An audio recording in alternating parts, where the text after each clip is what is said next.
অতিরিক্ত বিদ্যুৎ বিলের অভিযোগ তদন্ত করতে গিয়ে মিলেছে অবৈধ মিটার সংযোগ চক্রের সন্ধান।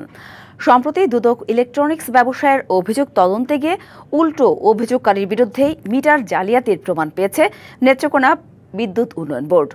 বিদ্যুৎ চোর চক্রের কারণে অতিরিক্ত লোডশেডিং ও বাড়তি বিল সহ্য করতে হচ্ছে জেলার গ্রাহকদের। নেত্রকোনা পৌর শহরের নাগরা এলাকার বাসিন্দা খোকন দাসের বাসার ভাড়াটিয়া জিতেন্দ্র সরকার। গেল এপ্রিলে তার বাসায় বিদ্যুৎ বিল আসে প্রায় ৩ লাখ টাকা। এতে দুদকে অভিযোগ করেন বাড়ির মালিক খোকন চন্দ্র দাস। তদন্তে নামে স্থানীয় বিদ্যুৎ অফিস। প্রাথমিক তদন্তে দেখা যায় অভিযোগকারী খোকন চন্দ্র দাসের মিটারের বাহির ও ডিসপ্লে নাম্বার ভিন্ন ভিন্ন। এতে মিটার টেম্পারিং করে অবৈধ বিদ্যুৎ সংযোগের প্রমাণ পেয়েছে বলে দাবি কর্তৃপক্ষের। ডিসপ্লেতে যে নাম্বার এবং মিটারের বডিতে যে নাম্বার দুটা ভিন্ন, ম্যাচ না খাওয়াতে আমরা এটা আমাদের কাছে পরিলক্ষিত হয়। তবে স্থানীয় বিদ্যুৎ অফিস থেকেই মিটার নেওয়ার কথা জানান অভিযুক্ত খোকন চন্দ্র দাস।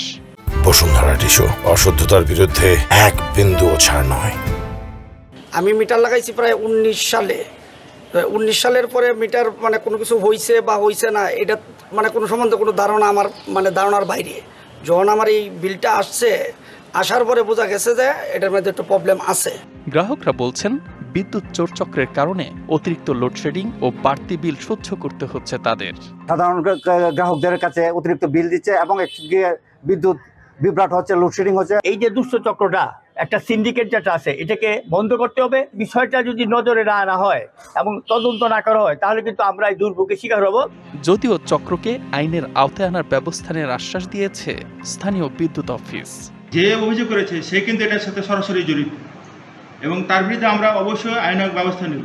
বটন মিটার আওতা পুরো জালিয়াতি চক্রের সাথে নেত্রকোনার সাথে সে ওতপ্রোতভাবে জড়িত। সে বলা যায় সে হচ্ছে এখানকার মাস্টার মাইন্ড। তার একটা ইলেকট্রিকের দোকান আছে, সেই দোকানের ছত্রছায় সে সব কিছু চালিয়ে যাচ্ছে।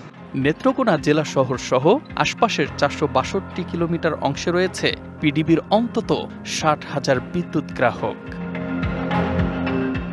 DBC news desk.